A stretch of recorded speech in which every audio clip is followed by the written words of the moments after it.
Shalom to the hopeful elect. Once again, I'd like to give all praise, honor, and glory to Yahweh Ba'Shem Yahushai Ba'Shem Rakakwadash. Double honors to the apostles, bishops, and elders of Great Millstone.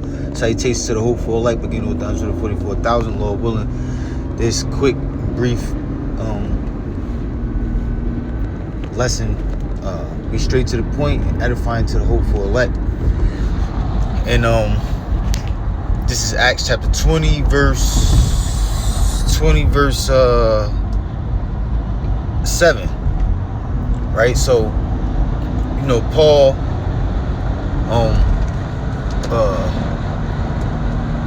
was putting, he did great many works, all right, traveled many different areas, exhorting the hopeful elect of the nation of Israel, which are now you so-called Negroes, Latinos, and Native American Indians. You alone belong to the 12 tribes of Israel. Can't stress that enough. Salakia for the win. For the noise in the background. I got some type of door damage, and that's the air seeping in. But anyways, I try to speak a little. Paul did great works. All right, many books in the New Testament were of him and accounts of him doing these great works, and this is one of them. Getting to the point, Acts 20 and 7. It says, "And upon the first day of the week, when the disciples came together to break bread, Paul preached unto them, ready to depart on the morrow, and continued his speech until midnight. And there were many lights in the upper chamber where they were gathered together, and there sat in a window a certain young man named Eutychus," if I'm pronouncing that right, "Eutychus, being fallen into a deep sleep, and as Paul was long preaching, he sunk down with sleep and fell down from the third loft and was taken up dead. And when Paul went down and fell on him, and embracing him, said, Trouble not yourselves, for his life is in him. When he therefore was come up again, and had broken bread, and eaten, and talked a long while, even till break of day, so he departed. And they brought the young man alive, and were not a little comforted." So the point of me bringing this out, is to because it's not, I'm not making it about me. Part of this truth is speaking, and brothers, try their best for the sake of Jake having a short attention span. Try to cut lessons down as short as possible. Try to be as edifying with as little to make as little words as possible. But sometimes the Spirit, Lord willing to be the Holy Spirit, has you elaborate more than necessary. How you repeating yourself. All right. We are perfectionists.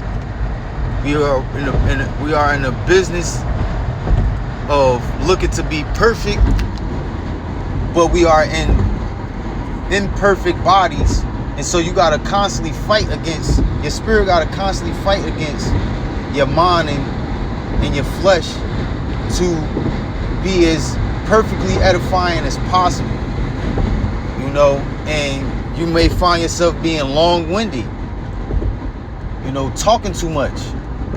Some scriptures may come out, a lot of scriptures may come out, a little scriptures may come out. But this account is I brought this up, to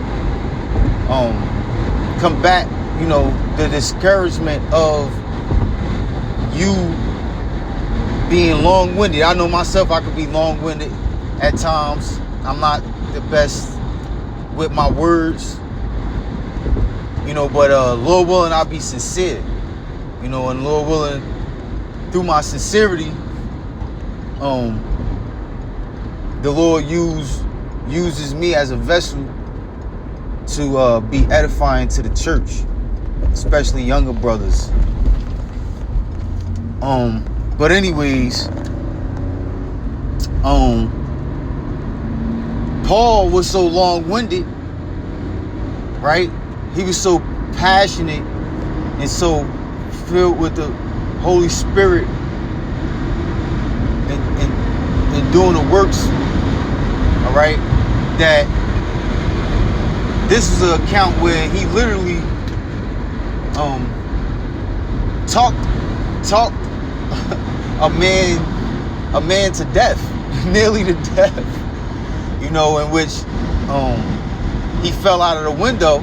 All right, Paul preached all night,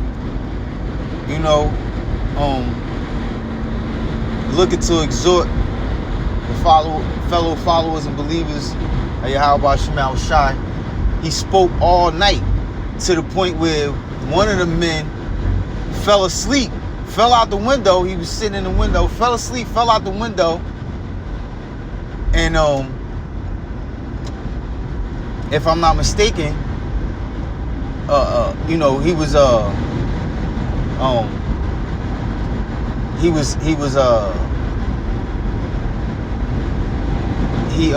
halfway dead, in which he died, but his spirit was still in him, to where as though that, if I'm not mistaken, Paul resurrected him, brought him, healed him, and Paul went back to preaching for a long ass time again. So that was it. That's all I wanted to bring out. Matter of fact, I'm gonna go to this in a blue letter for edification's sake. Hold on, I'm driving, so bear with me.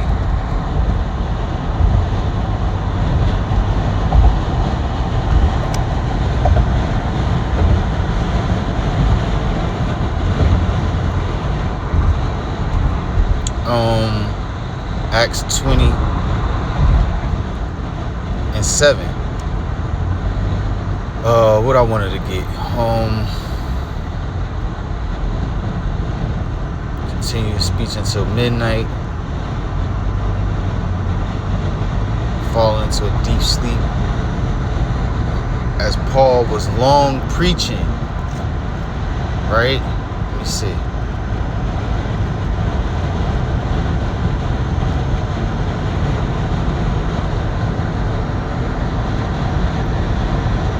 Was long, right? Was long preaching, meaning he talked a lot, out of sincerity in hopes of exhorting the elect. All right, the word there is Palau. Strong's G 4119. Plion. I can't really hear it, but because I got this screen recorder on. But however you pronounce it, greater in quantity, the more part, very many, greater in quality, superior, more excellent.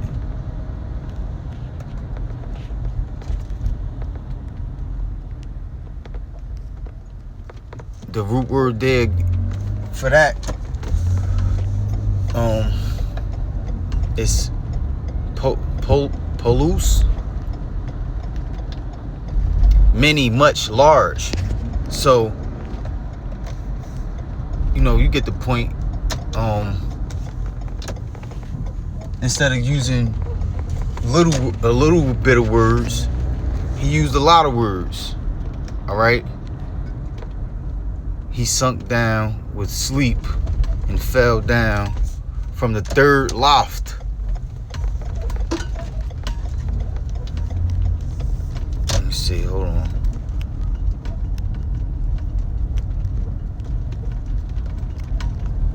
From the third loft. Tristagon,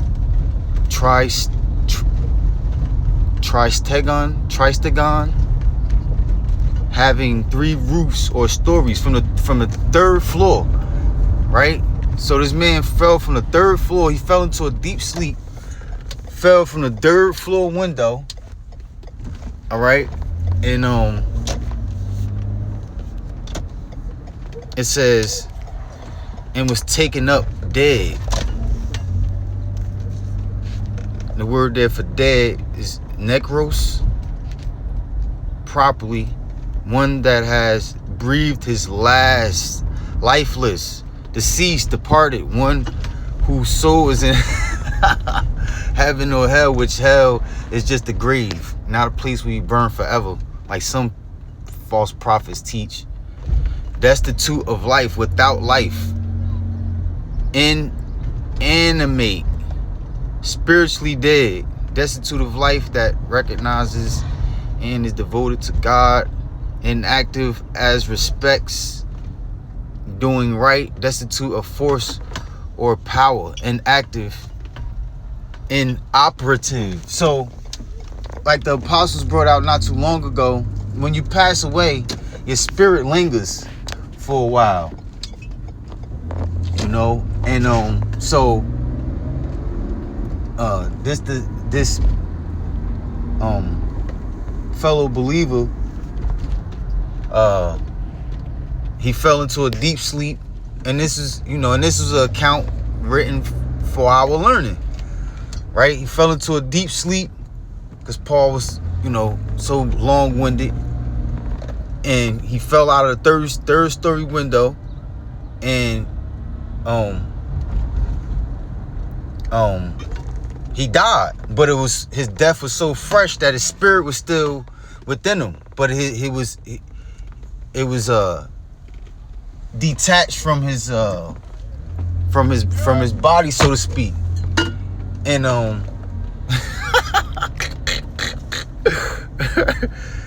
he didn't have the power. The breath left his body. He didn't have the power in his body. He ain't had no more batteries. And Paul went down and fell on him, and embracing him said, "Trouble not yourselves, for his life is in him."